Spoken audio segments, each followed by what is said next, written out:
Sahabat dan saudaraku, mari menggunakan waktu mempelajari firman Tuhan hari ini. Rabu 14 Januari, judulnya Berdiri Teguh dalam Kesatuan. Kita mulai dengan doa singkat yang didasarkan dari Galatia 2 ayat 20. Bukan lagi aku sendiri yang hidup, melainkan Kristus yang hidup di dalam aku. Amin.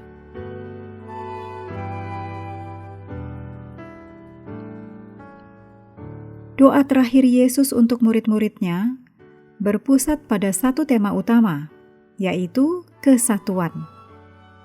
Yesus memandang melampaui salib kepada reuni kembali dengan Bapa dan dengan kita. Ya Bapa, aku mau supaya dimanapun aku berada, mereka juga berada bersama-sama dengan aku, mereka yang telah Engkau berikan kepadaku. Yohanes 17 ayat 24.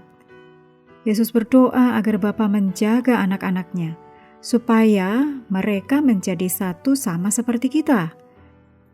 Yohanes 17 ayat 11. Ia juga menekankan akibat serius dari perpecahan-perpecahan yang menjadi alasan bagi banyak orang untuk tidak percaya.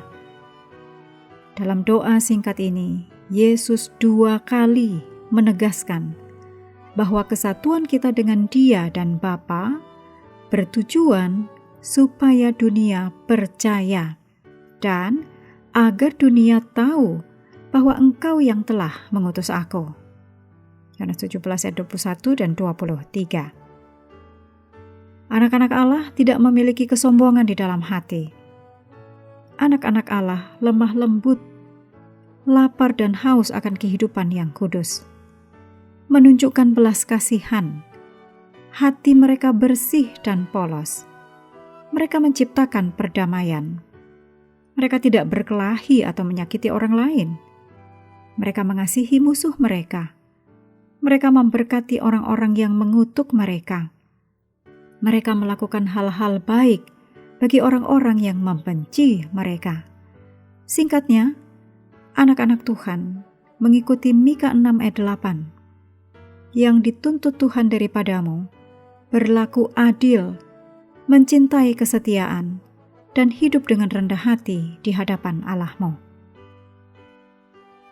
Sulit untuk merasa kesal atau marah terhadap orang yang karakternya seperti itu. Tapi bisa juga justru sebaliknya. Terkadang kita membenci orang yang kelihatannya terlalu baik. Kita mungkin tergoda untuk mencari kelemahan mereka atau membuktikan bahwa mereka tidak sebaik yang terlihat, hanya agar kita merasa diri kita lebih baik. Seharusnya kita harus mencoba untuk menjadi lebih penuh kasih, lebih murah hati, lebih berbelas kasih, lebih rendah hati. Dalam Testimonies for the Church, volume 5, Ellen G. White berbicara tentang mereka yang lebih mencintai dunia dan keuntungannya daripada mencintai Allah atau kebenaran, di halaman 277.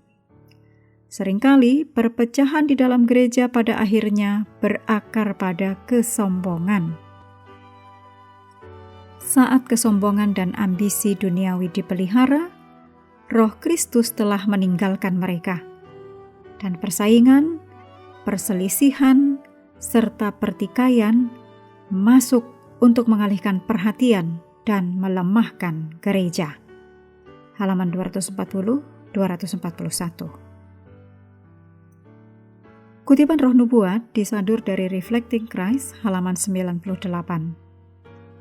Perkataan Paulus ditujukan bukan hanya kepada jemaat saat itu, tetapi kepada seluruh umat Allah hingga akhir zaman.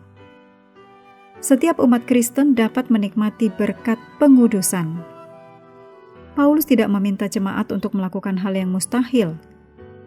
Persatuan adalah hasil pasti dari kesempurnaan Kristen. Rasul Paulus sendiri berusaha mencapai standar kekudusan yang sama yang ia tetapkan di hadapan saudara-saudaranya. Paulus tidak ragu untuk menegaskan pada setiap kesempatan yang tepat pentingnya pengudusan Alkitab.